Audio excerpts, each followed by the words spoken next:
I'm Simon from WhatCulture, and I am a positive man, because why not? If you're positive, even when things go bad, you can look on the bright side of life and just continue forward going, yeah. However, sometimes you gotta be real and sometimes you gotta be serious. So yes, this is ups and downs for WWE's Battleground pay-per-view. Some of it was just bad. Some of it was just really, really bad. Let's do it.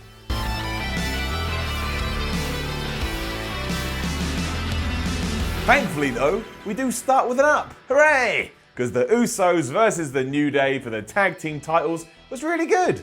So yeah, up. It did feel like it was a bit too early to change the titles here for me, but the New Day did win, and there were no shenanigans and the match was fun and I enjoyed it and had a smile on my face, and now we can safely say that both the Usos and the New Day are just really good damn teams. Performers they are. Really good performers. I imagine this feud does continue on to SummerSlam, and the good thing about that is, if we can come up with some kind of cool stipulation, that could be a show stealer, and I like show stealers.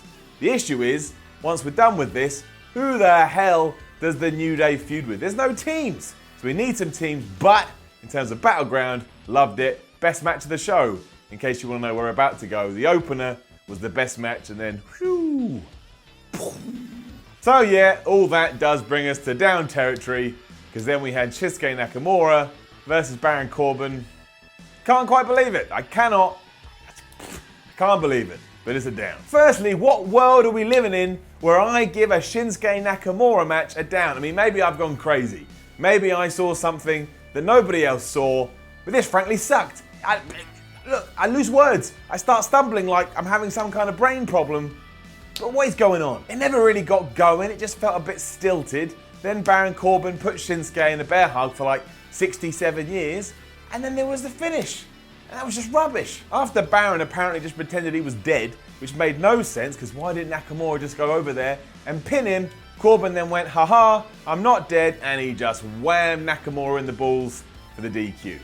Right, I'm glad I watched this. So even though time after time we treated the Money in the Bank winner as, hey, he can lose this match because he's still got his briefcase and therefore it's not too bad, and also we can put the other guy over, we can't do that here for some reason. Even though Nakamura needed that, we can't do it now. Which means I now feel comfortable saying this. Up to this point, WWE has completely ballsed up Shinsuke Nakamura. That's the truth, they can still save him. It only takes a few weeks to reset and get somebody on the right path. But as of right now, and look, I think you'll agree with this, I don't think anybody would have written this down. If I had said to you, hey, go and book what you want Nakamura to do when he gets to SmackDown or Raw, you wouldn't have written this. Nobody would have written this. Somebody did at WWE, because now we got this. To be honest, I don't think it was the right move. Which led into the #1 contenders 5-way elimination match for the women's title.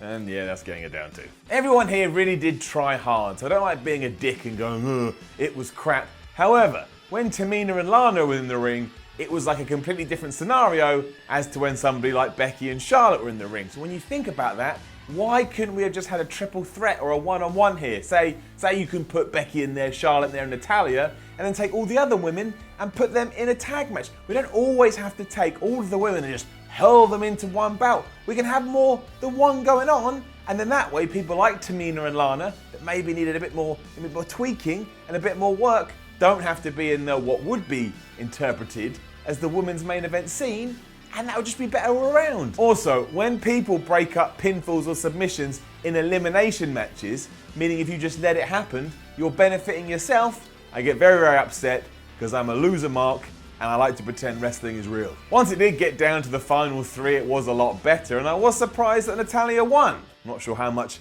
I want to see Natalya versus Naomi at SummerSlam, but if that does mean we also get Charlotte versus Becky, potentially, then that's okay. So that was decent enough, but all around this was a bit weird. It's roller coaster time now though, because AJ Styles versus Kevin Owens is getting an up, because of course it's getting an up. They'd have to really go out of their way to be bad for them not to have a good match, and I thought it was good and I enjoyed it. However, Kevin Owens won, so he's now the US champion again, meaning we're now throwing the US championship around like it's a potato. Like, you've come round my house, I'm like, you want some chips? And I just start hurling potatoes at your face, and you're like, what the hell are you doing? And then I smack you with the US title just to make sure that analogy actually works. It's not a real issue, but I just don't get it. Because ever since Owens won the title, we've now done this with AJ Styles, and we did it with Chris Jericho as well.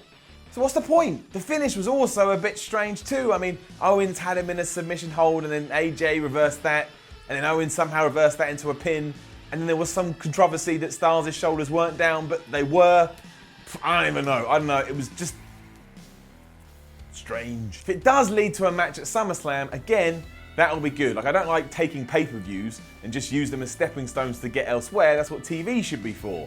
But Styles versus Owens on a stage like SummerSlam would be really big, but apparently they're not doing that, and they could be going their separate ways, which means the whole feud's been a bit of a bust, but we'll wait and see what happens. But yeah, again, it was more messiness. A lot of messiness on Battleground, pure mess. And then we got to the John Cena versus Rusev flag match, and I am going to give that an up, because it felt throwaway, but in a good way.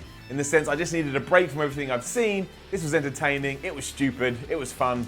Up. The rules weren't explained properly, so when Rusev did grab his flag first, all the fans thought he had won. But what you actually had to do was then take said flag and walk up to the podium and stick it in there. And Cena won because, of course, Cena won. However, it wasn't that bad because they did throw Rusev through a table, but also Rusev didn't have to get pinned or DQ'd, so it kind of didn't hurt him. It was just fun, entertaining, and throwaway. And on a show like this, we needed something like that. We'll see what happens now, where this all goes, but we can just forget about it. And I'd like to forget about a lot of other stuff that happened on this show, and I won't be able to. So the fact I can about this, that's good. Also going to give an up for all the Fashion Police stuff, because it made me laugh. I like to laugh. The Ascension stuff was really stupid, because it just was really stupid. But them saying that it was them that trashed the Fashion Police's office, just because we felt like it, did make me chuckle.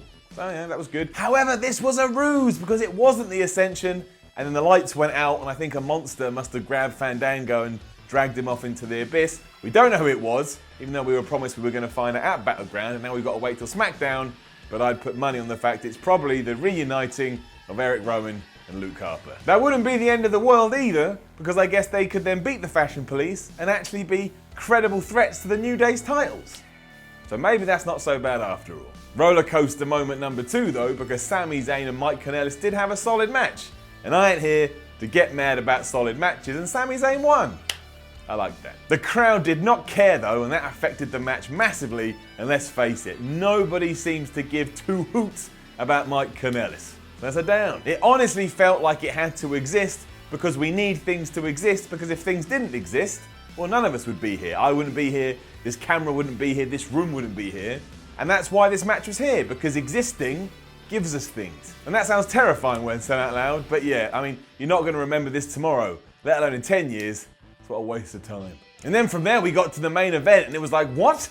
Nothing's even happened? And now the show is about to end and here's the Punjabi prison. And what a surprise, it's getting it down. For starters, the damn cage makes it impossible to see what's going on, so that's ridiculous. And on top of that, the rules are so confusing, or maybe I'm just stupid, but you're sat there like, I can't buy into this. It's like doing maths. And then above all else, somebody returned and nobody in the world wanted to see this person return, and yes, the Great Khali came out. The Great Khali thought, oh, my Punjabi prison match is playing at the theatre. I better go down there and have a watch. He came to the ring, he climbed the cage, he choked Randy Orton. That allowed Jinder Mahal to win, and that was actually the finish of this match. That was the real finish. I'm not making that up. Sounds like a joke. It's 100% real. Why we had to get the Great Khali involved, I don't know, especially because in a match like this, Jinder, your world champion, can just win. Because Orton doesn't need to be pinned or submitted. Jinder could just climb out the cage. So why didn't we do that? Also, was it just me? Or did WWE actually tease we may get Jinder Mahal versus the Great Khali? I know you want to try and get massive in India, WWE. But you need to rethink. This has got nothing to do with heritage or where people are from. Nobody wants to see Jinder Mahal versus the Great Khali. Nobody. Nobody. However, that bump that one of the Singh brothers took, that was ridiculous. That gets an up. That was like, he was about 72 million feet in the air, so that was cool. And the match had its moments, but overall, as a main event for a pay-per-view, it was a bust. And there was Battleground. And overall, it was a weird pay-per-view with some bizarre finishes. And it didn't really feel like it led anywhere. And it certainly seems like Jinder versus Orton is going to continue, even though we don't need that feud to continue. So I know I've been a bit negative here. I don't like being negative. I just didn't enjoy it. What can I say? I sat there, I watched it, and the only feeling I had was nope. So in short, this one got me, fam. It really got me. I tried, but I couldn't get there. The ship sailed, and I wasn't on it. Now make sure you leave a comment below and let us know what you thought about Battleground. Like, share, and subscribe. Go to WhatCulture.com and read the articles including some ups and downs, and follow WhatCulture on Twitter at WhatCulture WWE. I am Simon from WhatCulture, and make sure you stop back in tomorrow when we do the ups and downs for Raw.